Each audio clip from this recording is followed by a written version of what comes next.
In a luxury shopping center located in the heart of the city, where prestigious brands competed in elegance, a man named Mark had worked as a security guard for several years. Every morning, he put on his impeccably pressed black uniform, adjusted his badge, and took his post at the main entrance, scanning the crowd with a keen eye. He considered himself the guardian of this temple of refinement, ensuring that only the good customers circulate there with complete peace of mind. His work had instilled in him an obsession with order and surveillance, but behind this apparent rigor lurked a more insidious bias. Mark didn't like to admit it, but he was convinced that some people had no place in this cozy world where leather, marble, and glittering chandeliers made up a decor worthy of modern royalty. His instinct for suspicion was instantly triggered when young people in sneakers entered high fashion stores, or when individuals he considered out of context dared to linger near the windows filled with expensive watches and jewelry. That afternoon, as a golden sun bathed the city and the mall buzzed with the activity of wealthy customers, a young black woman walked through the glass doors of one of the most exclusive boutiques. As soon as he saw it, Mark felt an alert light up in his mind. She was beautiful and elegant, her beige silk dress gracefully hugging the curves of her body. Her low heels echoed lightly on the polished marble floor, and a delicately set gold watch gleamed on her slender wrist. His posture was straight, confident, almost princely. However, none of this was enough for Mark to consider her a legitimate client. He frowned. He knew this type of people well. At least, he thought he knew them. Those who wanted to appear distinguished to better abuse the trust of the staff. Those who entered with confidence but whose real goal was to leave with something discreetly hidden in their bag. Quietly, he sat up slightly and adjusted the headset of his safety device. His eyes never left her.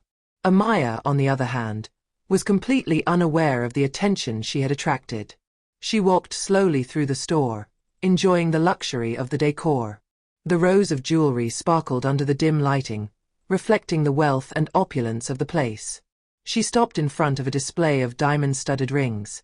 Then her gaze drifted to a simple but refined white gold bracelet. An elegant and smiling salesman approached her with impeccable professionalism. "Can I help you, ma'am?" he asked courteously. Amaya looked up and gave him a warm smile. "Yes, I'm looking for a gift for my father. A gold bracelet, quite sober but elegant."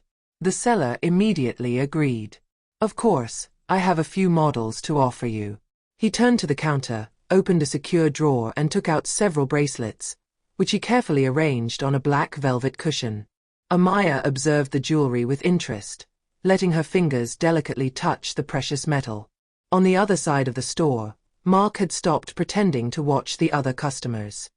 His gaze was fixed entirely on Amaya, his brows furrowed in an expression of growing suspicion.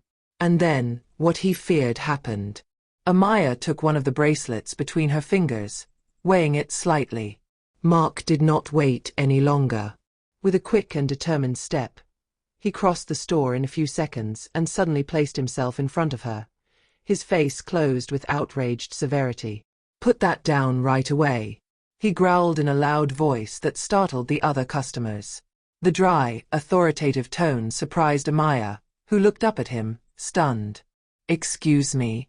she asked, her gaze oscillating between incomprehension and irritation. Mark didn't give him time to react further.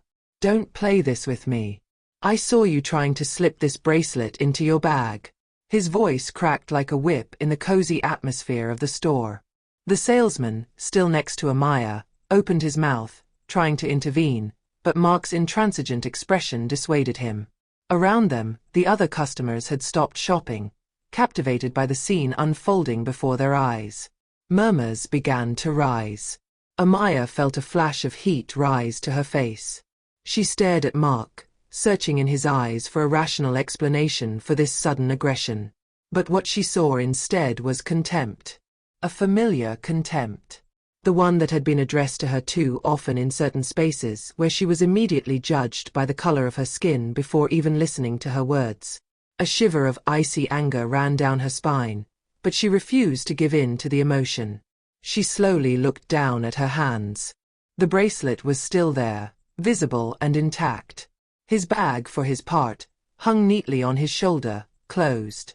She took a deep breath before declaring in a calm but sharp voice, "You accuse me of theft, but look closely. This bracelet is still in my hands. My bag hasn't even been opened." A tense silence fell over the store. Mark, however, did not back down. His gaze shone with an almost fanatical certainty, as if he wanted to prove at all costs that he was right. "You were going to do it. I'm sure of it. I have experience with this sort of thing." The accusation, launched with such conviction, brought a slight bitter sneer to Amaya's lips. She knew exactly what he meant by that kind of thing. She then made a decision. Public humiliation was a formidable weapon, but today this security guard would learn a lesson he would never forget. She gently placed the bracelet on the velvet cushion and looked Mark straight in the eyes. "You will regret this mistake." Then, with impeccable dignity, she turned on her heel and headed towards the exit, leaving a heavy silence behind her. Mark followed her with his gaze, still believing that he had fulfilled his duty with excellence. He didn't know that the next day, this woman he had just humiliated in public would shatter all his certainties. And his career. The next morning, the atmosphere in the mall was more tense than usual. A crucial meeting was urgently called, bringing together all the store managers, directors, as well as the complex administration. The official agenda mentioned a discussion on security measures and customer experience, but no one expected the real reason for this call. In the large conference room, a luxurious space adorned with precious woods and floor-to-ceiling windows offering breathtaking views of the city, murmurs rose among the participants. Executives in suits nervously adjusted their ties. Directors discreetly checked their phones. No one knew exactly why this meeting had been called at such short notice, but one thing was certain. Something bad had happened. Mark, as the main watchman, stood among them, upright, sure of himself. He was convinced that his intervention the day before would be highlighted as an example of vigilance and professionalism. He almost expected to receive kudos for preventing a supposed theft. He looked around with satisfaction, full of confidence. Then the glass doors opened, and the mall manager entered. Mr. Laurent, a charismatic man in his 50s, recognized for his seriousness and his influence, advanced with measured steps, naturally imposing silence in the room. With a glance he swept the assembly, and everyone fell silent. But it was the person walking alongside him who really captured the attention. A young woman. Elegant. Confident. Impeccably dressed in a cream suit that enhanced her natural charisma. Mark felt his heart skip a beat. It was she. Amaya. He became livid. She moved forward with a poise that contrasted with the humiliation she had suffered the day before. She was no longer just a customer he could chase away without consequence. His gaze was piercing, assured. She hadn't forgotten. She and Mr. Laurent took their seats in the center of the conference table, in the place of honor. Once seated, Amaya crossed her arms and looked into Mark's eyes, who was feeling more and more uncomfortable. A heavy silence fell over the room. Then, with a calm but vibrant voice, she declared, "Before we begin this meeting, I would like to share a personal experience that I had here yesterday afternoon." All conversations stopped abruptly. The leaders exchanged intrigued looks. Some already felt that the meeting was taking an unexpected turn. Mark felt sweat beading on the back of his neck. He didn't move, but his seat felt like it was getting hot. Amaya inhaled slightly, taking the time to make sure that each person in this room listened attentively. "Yesterday, when I came to buy a gift for my father, I was humiliated and accused of theft without any proof." Aschader ran through the assembly. Officials exchanged awkward glances, some already understanding where this story was going.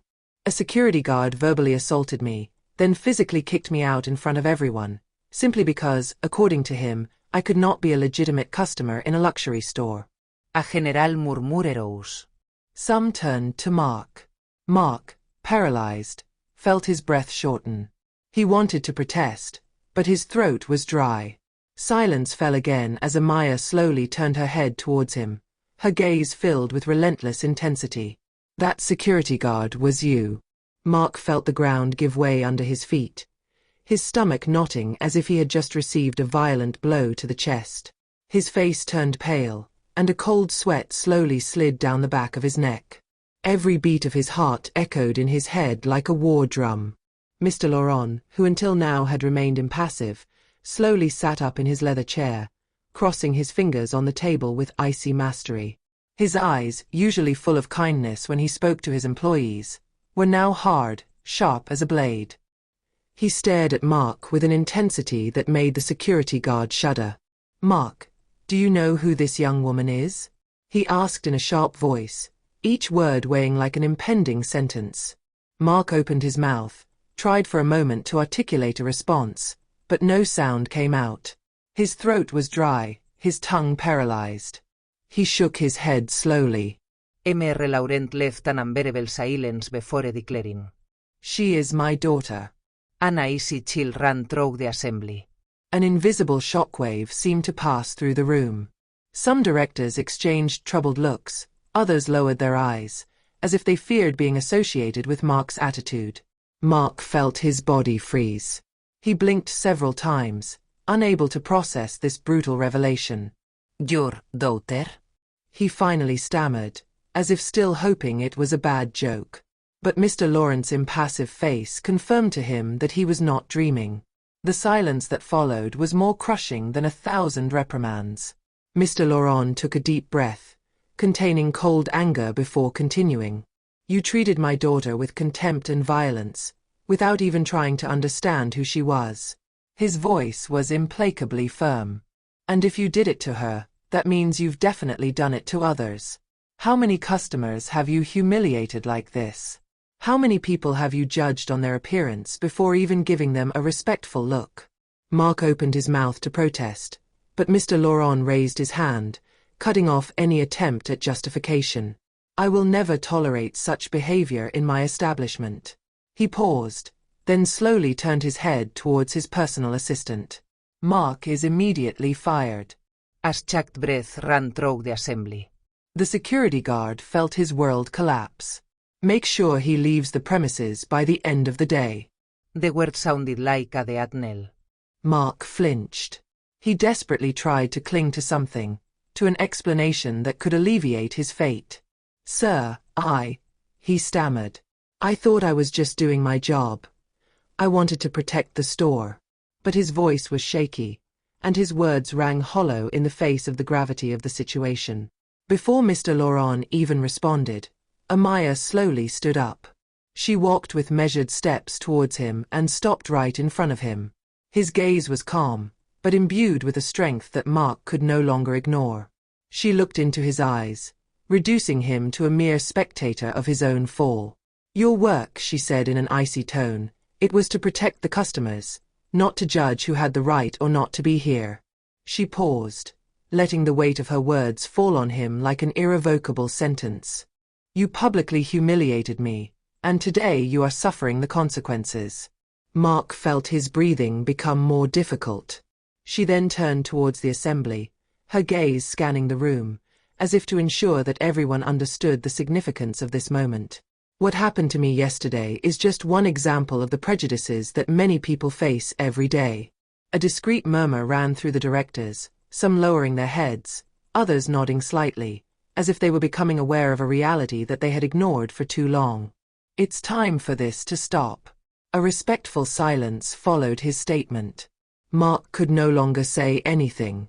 Two security agents, discreetly called by Mr. Laurent's assistant, approached and gestured for him to follow.